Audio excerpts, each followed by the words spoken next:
Assalamualaikum warahmatullahi wabarakatuh. Alhamdulillahirrahmanirrahim. Kita dapat berjumpa kembali dalam pembelajaran Akidah Akhlak kelas 6, yang pada tatap muka kali ini kita akan masuk pada bab 7, yaitu mengenal Allah Subhanahu wa taala melalui Asmaul Husna, Al-Wahid, Al-Ahad, dan As-Somad. Namun sebelum kita melanjutkan pembelajaran kali ini, mari kita buka bersama dengan bacaan basmalah. Bismillahirrahmanirrahim.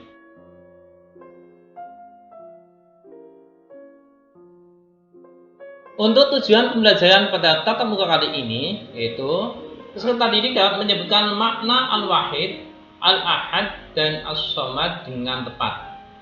Yang kedua, peserta didik dapat menyebutkan hikmah Al-Wahid, Al-Ahad, dan As-Somad dengan tepat. Dan yang ketiga, peserta didik dapat menghafal Asmaul Husna, Al-Wahid, Al-Ahad, As-Somad, dan artinya dengan benar. Itu tujuan pembelajaran setelah kita bersama-sama mempelajari tentang Asmaul Husna, Al-Wahid, Al-Ahad, dan As-Somad.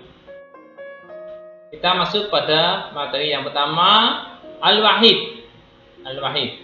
Kata Al-Wahid artinya yang maha tunggal. Al-Wahid artinya yang maha tunggal. Di mana Allah yang maha tunggal zatnya tidak terdiri dari sesuatu yang terbagi-bagi. Dan Allah ada satu dalam perbuatan dan namanya, tidak memiliki sekutu dan tidak ada yang menyamainya. Jadi Allah itu maha tunggal, tidak ada yang menyamainya, tidak ada sekutu lain yang menyamainya juga. Al-Wahid adalah merupakan pengakuan hamba kepada Allah Subhanahu wa taala bahwa siap menjadikan Allah Subhanahu wa taala sebagai Tuhan yang esa tanpa ada Tuhan lain. Jadi Al-Wahid itu merupakan pengakuan hambanya, pengakuan kita kepada Allah Subhanahu wa taala, siap menjadikan Allah sebagai Tuhan yang esa tanpa ada Tuhan yang lain, dan tidak ada tandingannya, juga tidak ada sekutu baginya. Nama Al-Wahid dapat kita jumpai di beberapa ayat Al-Quran, di antaranya yang terdapat dalam Quran surat Al-Baqarah yang berbunyi Bismillahirrahmanirrahim, wa ilahukum ilahu wahid, la ilaha illa huwa rahmanur rahim. Yang artinya, dan Tuhan kamu ada Tuhan yang Maha Esa, tidak ada Tuhan selain Dia yang Maha Pengasih, Maha Penyayang. Juga terdapat dalam surat Al-Ra'd ayat 16 yang berbunyi Bismillahirrahmanirrahim, Qulillahu khaliqul kulli syai'in wa huwal wahidul qahhar. Katakanlah, Allah adalah pencipta segala sesuatu dan Dia Tuhan yang Maha Esa, Maha Perkasa. Itu di antara nama Al-Wahid terdapat dalam ayat-ayat Al-Quran. Selain ayat-ayat yang telah tersebut di atas tadi, nama Allah Subhanahu Al-Wahid juga disebutkan dalam surat-surat antara lain dalam surat An-Nisa ayat 171, surat Ibrahim ayat 48 dan 52, surat As-Saffat ayat 4-5, surat Az-Zumar ayat 4, dan surat Al-Ghafir ayat 16. Itu surat-surat yang menyebutkan nama Allah Al-Wahid, selain surat 2 di atas tadi. Yang kedua, Al-Ahad. Al-Ahad. Al-Ahad artinya yang Maha Esa. Artinya yang Maha Esa. Jika maksud atau artinya bahwa tidak ada Tuhan dan sesembahan yang pantas disembah selain Allah Subhanahu wa taala. Hal ini merupakan inti dari ajaran Islam yang mengajak kepada tauhid. Seperti kemarin, bab yang sebelumnya itu kalimat tahlil, la ilaha illallah, tiada Tuhan selain Allah. Ini ya, ini ada kaitannya dengan Al-Ahad yang Maha Esa. Nama Allah Subhanahu wa taala Al-Ahad hanya bisa kita jumpai pada surat, yaitu surat Al-Ikhlas ayat pertama yang berbunyi Bismillahirrahmanirrahim, Qul huwallahu ahad. Ya. Artinya, katakanlah wahai Muhammad, dialah Allah yang Maha Esa. Ya. Quran surat Al-Ikhlas ayat 1 yang biasa sering kalian baca. Ya. Dengan demikian, sebagai seorang muslim, kita wajib mengakui dengan yakin tanpa keraguan-raguan, dengan keimanan yang kokoh, pengucapan melalui lisan dan pengamalan dalam kehidupan kita sehari-hari bahwa Allah itu Ahad atau Esa. Hal ini dibuktikan oleh para nabi dan rasul pada masa dahulu, seperti ketika Nabi Muhammad SAW ditamari oleh orang kafir Quraisy untuk sama-sama menyembah Allah Subhanahu wa taala dalam satu minggu. Dan minggu berikutnya sama-sama pula menyembah berhala. Jadi Nabi Muhammad SAW diajak oleh orang kafir supaya bergantian satu minggu menyembah kepada Allah Subhanahu wa taala. Ya. Orang kafir juga menyembah Allah Subhanahu wa taala. Minggu yang berikutnya juga bergantian Nabi Muhammad supaya mengikuti para orang kafir untuk menyembah kepada berhala. Tapi hal ini ditolak oleh Nabi Muhammad SAW. Ya.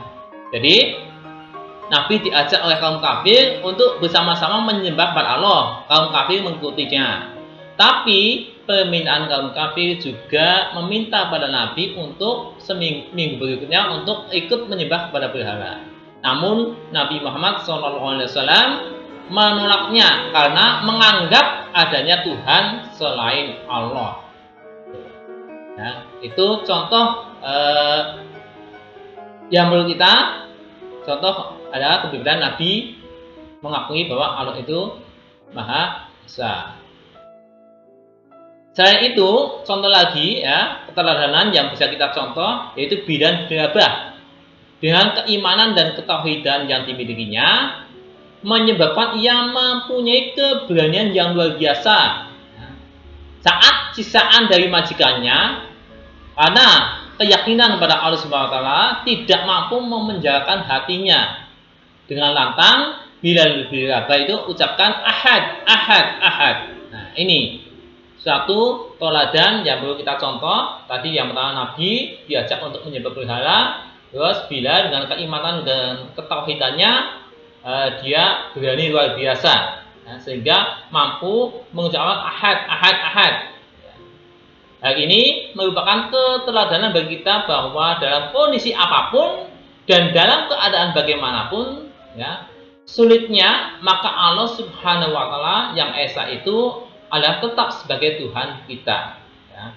Dan banyak sekali teladan-teladan yang lain seperti Dewi Siti Masito, kan?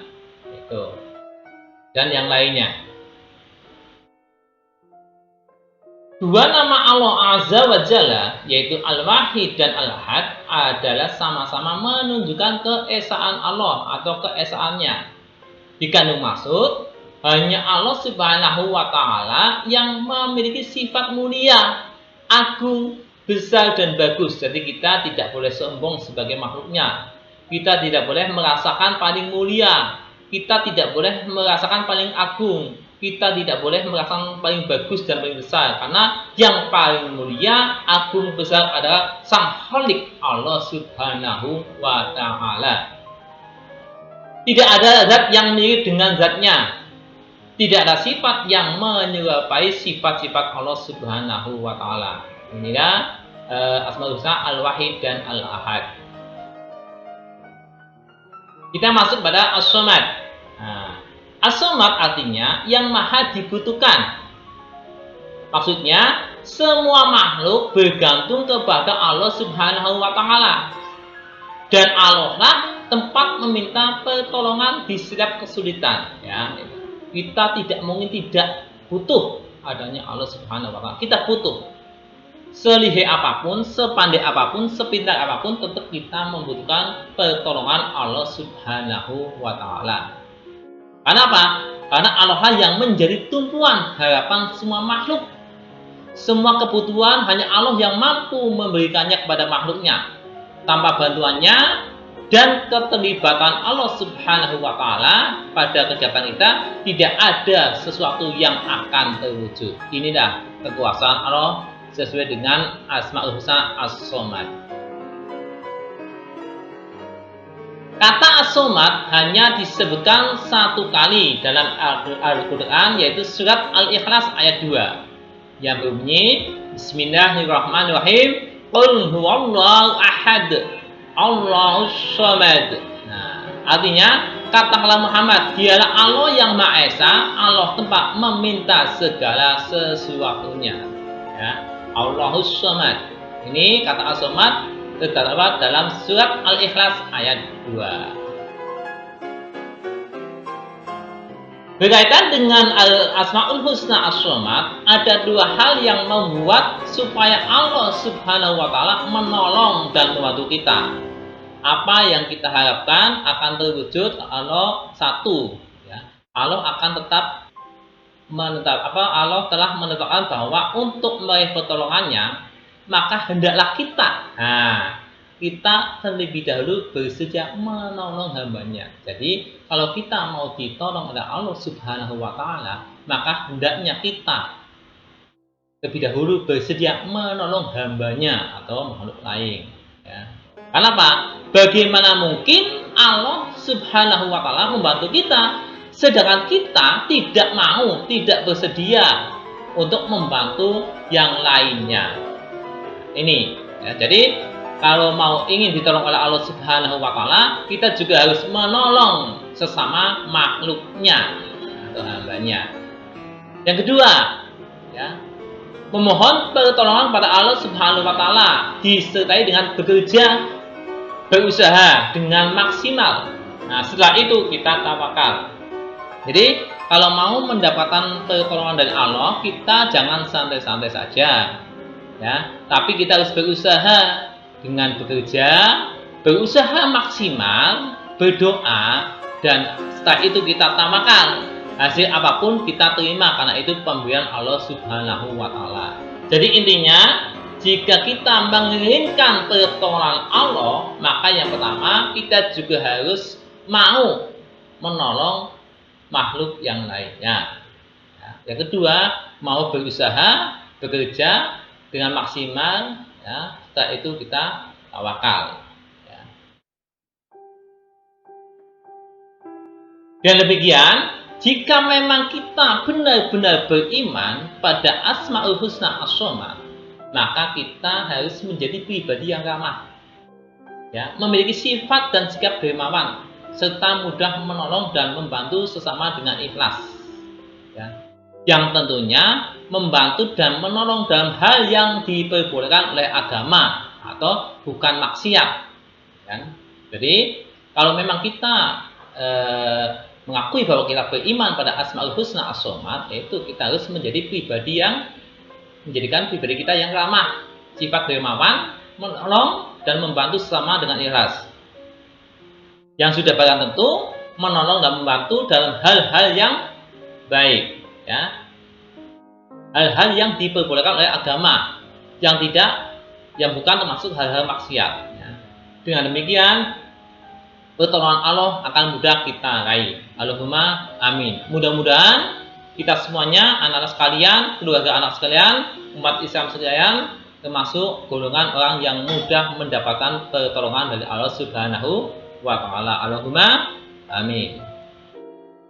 Nah, kemudian selanjutnya, hikmah mengimani Asmaul Husna Al-Wahid dan Ahad. Hikmah mengimani Asmaul Husna Al-Wahid dan Al-Ahad. Ya.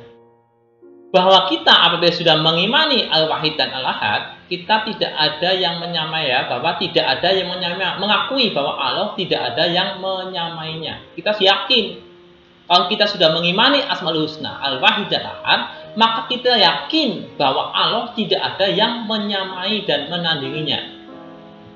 Yang kedua, kalau kita sudah mengimani Asmaul Husna Al-Wahid dan Al-Ahad, maka kita yakin, ya, Maha Suci dari segala kekurangan dan aib, bahwa Allah tidak mungkin memiliki kekurangan dan memiliki kejelekan atau aib. Karena kekurangan dan aib hanya dimiliki oleh para makhluknya, kholiknya tidak punya, karena Allah Maha sempurna. Kan? Tuh. Yang ketiga, apabila kita sudah mengimani dan yakin tentang Asmaul Husna Al-Wahid dan Al-Ahad, ya, wajib mengesahkan Allah dan ikhlas dalam beribadah, serta meyakini bahwa Allah Subhanahu wa Ta'ala satu-satunya Sang Pencipta. Ini ya, kita perlu perhatikan anak sekalian, ya, kita harus meyakini tentang keesaan Allah dan ikhlas dalam beribadah. Jadi kalian, anak sekalian, sudah punya kewajiban untuk beribadah pada Allah Subhanahu wa Ta'ala, ya. Tidak boleh dipaksa, dengan ikhlas melakukan sholat 5 waktu, ya, ini khususnya sholat fardu 5 waktu, ya. Itu harus dilaksanakan, sudah waktunya. Kemudian yang keempat, merupakan bantahan terhadap orang-orang musyrik dan semua aliran sesat. Nah, dengan ada Al-Wahid dan Al-Ahad itu merupakan bantahan. Jadi sebagai tameng bahwa bantahan dari orang musyrik, ya, supaya meyakinkan bahwa Allah itu hanya satu, ya. Ya, itu. Dimana orang musyrik itu tidak suka, ya, tidak menyembah Allah, tapi menyembah selain Allah, ya. Ini bantahan terhadap orang musyrik, ya, dan aliran sesat yang lainnya. Dimana yang sama sekali orang musyrik itu tidak menghormati dan tidak mengagungkan Allah dengan penghormatan dan pengakuan yang semestinya. Ya, ini bantahan, ya. Apabila kita meyakini, mengimani Asmaul Husna Al-Wahid Al-Ahad, maka kita akan tidak terbawa, tidak ikut pada orang-orang yang musyrik dan aliran sesat. Mudah-mudahan kita semuanya termasuk golongan yang selamat, nah, yang termasuk orang-orang yang mendapat petunjuk untuk mengimani Asmaul Husna Al-Wahid dan Al-Ahad. Allahumma amin. Kemudian hikmah mengimani Asmaul Husna As-Somad. Jika kita sudah mengimani, meyakini Asmaul Husna As-Somad, maka kita bermohon hanya bisa bermohon kecuali kepada Allah Subhanahu wa Ta'ala. Maka kita memohonnya hanya kepada Allah Subhanahu wa Ta'ala, tidak kepada yang lainnya. Loh Pak, kalau kita minta kepada orang tua, nah orang tua juga ciptaan Allah Subhanahu wa Ta'ala. Minta uang pada orang tua, ya orang tua juga sebagai lantaran hanya Allah yang mengabulkan. Ya, ini. Yang kedua, menjadikan Allah Subhanahu wa Ta'ala sebagai tumpuan pertama dan utama dalam meminta semua keinginan dan hajat kita. Nah ini, jadi Allah yang menjadi tumpuan pertama, yang utama dalam meminta semua keinginan dan hajat kita. Seperti misalnya kalian kelas 6 berakhir ujian misalnya, ya kita berdoa pada Allah, ya Allah berikanlah kemudahan kami dalam menerima ilmu yang Engkau limpahkan kepadaku, misal begitu, ya. Itu kan minta pada Allah Subhanahu wa Ta'ala, kan?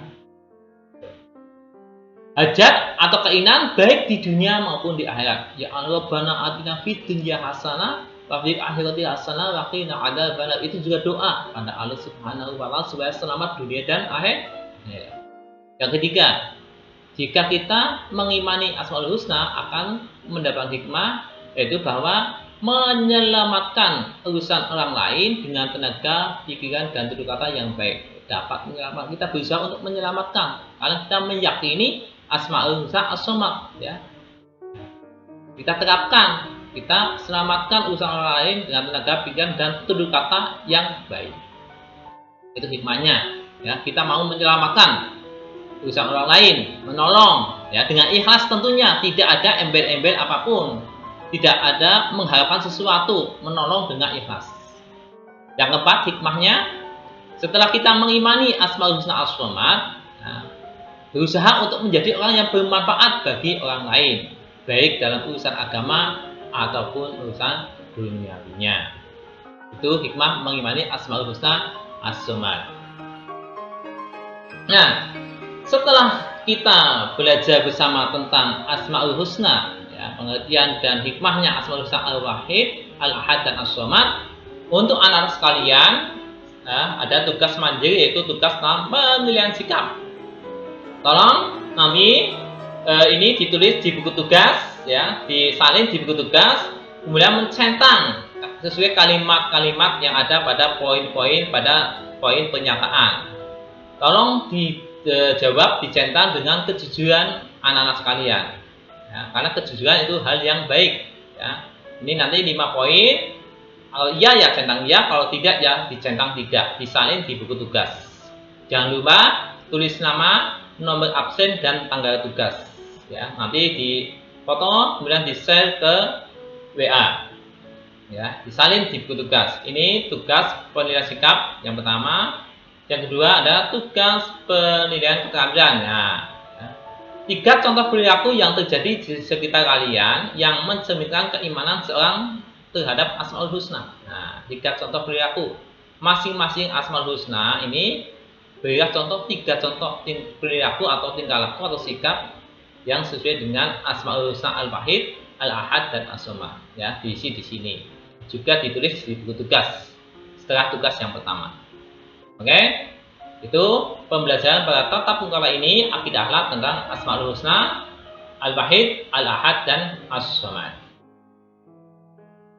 Akhirnya, mari kita tutup tatap muka kali ini dengan bacaan hamdalah bersama-sama. Alhamdulillahirabbil alamin. Selamat belajar asik, belajar kreatif. Terima kasih. Wassalamualaikum warahmatullahi wabarakatuh.